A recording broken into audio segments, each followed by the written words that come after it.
Good morning, everyone. I welcome you all to the Anand Sagar College of Engineering, Department of Management Studies, online finance lecture series in the subject financial derivatives.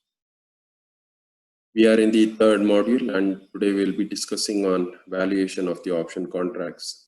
The main objectives of the session is to introduce you to the valuations of the options. There are two important option pricing models. I'll introduce you to the Black and Scholes and the binomial option pricing models, and introduce you to the concept on put-call parity relationships. First one, when we discuss on value of the options refers to the premium that is paid to the options, and the premium is nothing but it is a sum of the intrinsic value and the time value. The two important and widely used models for valuations of the options are the Black and Scholes option pricing models and the binomial option pricing model. And both these models are in respect of European call options, and they are based on the geometric Brownian motion theory and risk neutral valuation. We'll be discussing about it in the next slides. Coming to both these important models, they differ in terms of the assumption which is made on how share prices change over time. The Black and Scholes assumes that the share prices follows log normal distribution, and the binomial option pricing model assumes that the share prices follow binomial distribution. When it comes to the first one, discussing on the Black-Scholes model, it was developed by Fisher Black, Myron Scholes, and Robert Merton in 1970. But since Black died in 1995, Merton and Scholes were awarded Nobel Prize in 1997. The model is also known as Black and Scholes Merton model. This model is used to calculate the value of European call and put options. Coming to the formula on Black and Scholes model for a European call option, wherein the underlying asset is a stock or an index. First, consider the payoff diagram for the buyer of a call option. The buyer and the seller of the call option enter into a contract at the exercise price. The buyer of the call option, since he has the right but no obligation, he pays a premium, and thus the actual break-even point for the buyer of the call option will be the exercise price plus the premium. But you will all know that the buyer of the call option will be able to exercise only if the call option is in the money, that is the spot price. If it is greater than the exercise price, there are chances that the buyer of the call option will exercise. If the spot price is less than exercise price or spot price is equal to exercise price, this is either referred to as out of the money or referred to as at the money. Now, based upon the same principle, the Black and Scholes model was developed for the European call options, wherein first, if you look at the formula, the value of a European call option is nothing but it is equivalent to spot price minus the exercise price, which means if a call option is in the money, that is spot price, if it is greater than exercise price, only then the buyer will be able to exercise. Similarly, if the spot price is further away from the exercise price, the value of the call option also increases. If the spot price is closer to the exercise price, there is less probability that the buyer of the call option might exercise with the maximum amount of profit.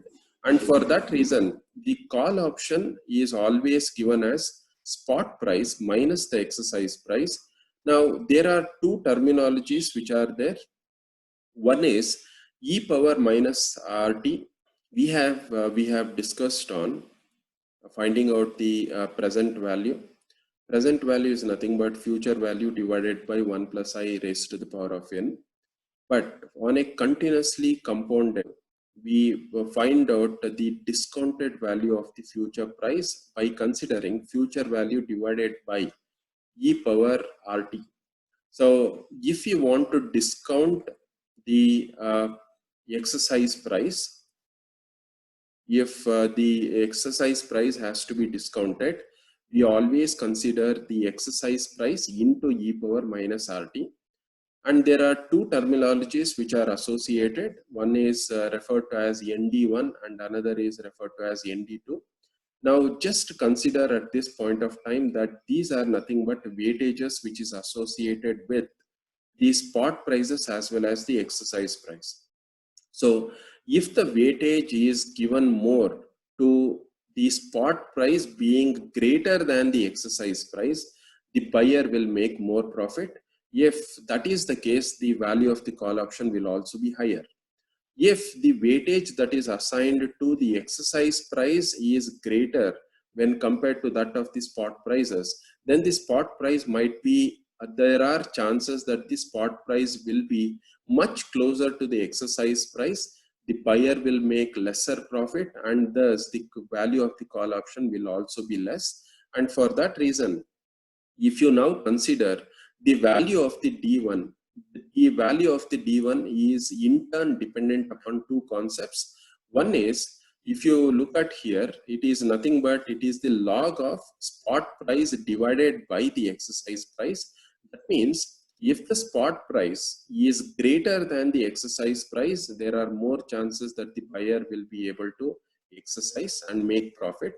At the same time, you will be able to notice that you have got risk-free interest rate plus you have got variance in the numerator and you have got standard deviation in the denominator, which means if the variability of the underlying stock or the index is higher, there are more chances that the D1 value will also be higher. If D1 value is higher, then automatically the weightage that is assigned to the spot prices will be much higher, which in turn leads us to exercising of a call option by the buyer with the higher profits.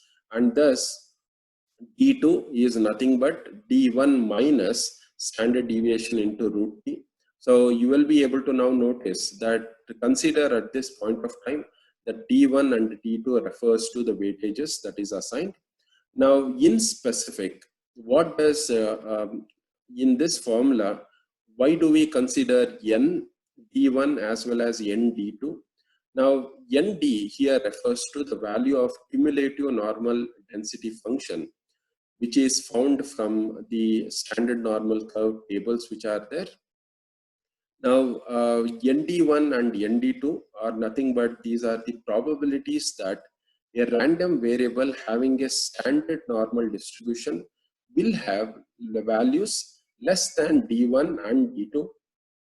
We'll try to understand more about this concept when we come across Black and Scholes model. Now, consider the Black and Scholes model when the dividend is expected on the stock or in terms of the index.